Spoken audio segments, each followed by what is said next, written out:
Hi Nehmet. The first thing you need to do with this question here is rearrange. Because it's got an x squared, it means you need to factorise into two brackets. Now, I don't think you use quite the same method as me, but see if you can follow what I'm doing.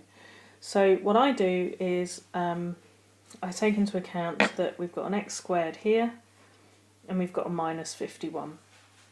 So what I want to try and work out is what's going to go on the edges here. If I multiply this by this and this by this, then what goes in these boxes. So I've already got the boxes, so this time I need to work out what goes on the edges. So for example, x squared can only be got by doing x times x. Now minus 51, there are various different things I could do here. So I could go 1 times 51 and one of those would have to be negative.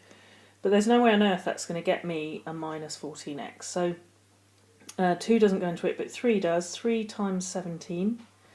Now a 3 and a 17 could well get me a 14 in some way, so I'm going to try that. So 3 and 17, and one of them has to be negative, so that would give me 17x, and that would give me 3x. And I'm after a minus 14. So the only way I get minus 14 is if that's negative. So I'm going to have minus 17, and minus 17 plus 3 is minus 14x. So, making all this just a little bit smaller, giving myself a bit of space, I can rewrite that as x minus 17 and x plus 3 equals 0. So all I've done is two things. I've rearranged the equation, so it's all on one side, it all equals 0, and then I've factorised into two brackets. Now, this is just a number times another number, and my answer is 0.